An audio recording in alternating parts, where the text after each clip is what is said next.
Hi, I'm Simon Powis, and in this video I want to talk about six-string scales. Now, six-string scales is a bit of a dodgy name. I couldn't think of a better term for it. It's something I came up with when I was doing my research into sight reading when I was a student.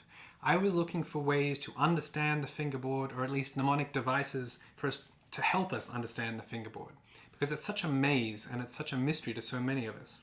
So I came up with this idea of playing scales that was really helpful, and it's really quite an eye-opener as well. The idea is very, very simple. We take a scale, any scale, could be a mode even, it could be chromatic, it could be major, minor, it doesn't matter, just a scale, let's say G major, and instead of just playing one note per time as we are used to, over different strings, crossing over different strings, take the first note,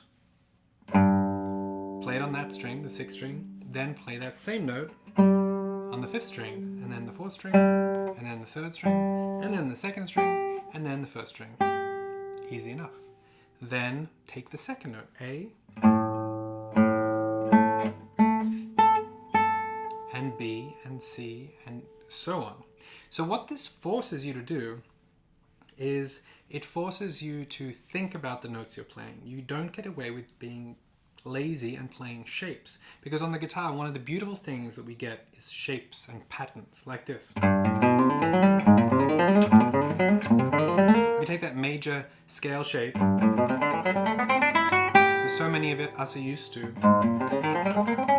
and just put it up a fret, and we get a whole new set of notes that make a different scale, which is wonderful, but we don't have to think about it. The same goes for chords. Let's say we've got this nice C major 7 chord. We take that shape, shift it up one fret, and we get C sharp, D, D sharp, major 7, without even thinking of what notes go into those chords.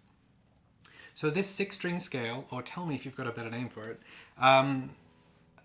forces you to think about what note you're playing, and also it forces you to think about the notes in the key. So in terms of keys that we're not so familiar with, let's say B major with 5 sharps, or E flat or A flat, any of those flat keys, to be honest, it's going to be a bit of a workout for your brain. So there are some rules. C is nice and easy.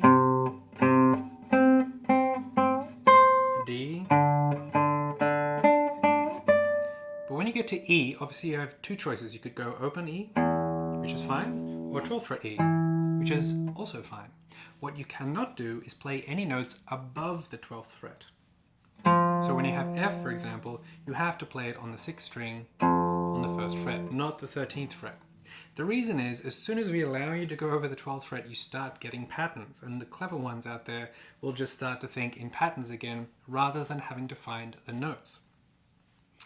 So, easy enough, too simple. Well, give it a try first and see how well you go. Put on a metronome and see if you can keep up. But if you want to make it more difficult, there are some options there too.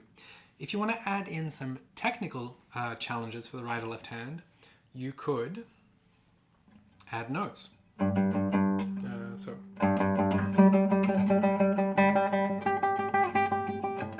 That, for instance, 4 notes per note of the scale. You could do triplets, that way you're exercising string crossing.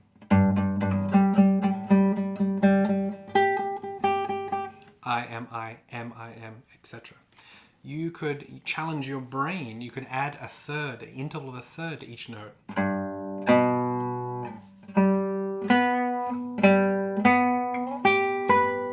Or you could even harmonize an entire chord out of these notes.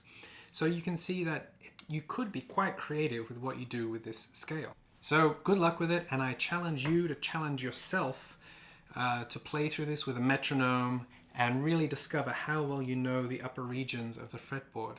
You can find versions of this in the technical routines, the level 4 technical routines on the site, and let me know how you go with it. Let me know if you have a better name than six-string scale, because I'm not very happy with that name. And let me know what creative ideas you come up with to add on top of that scale to make it more of a challenge. Good luck, and I'll see you soon.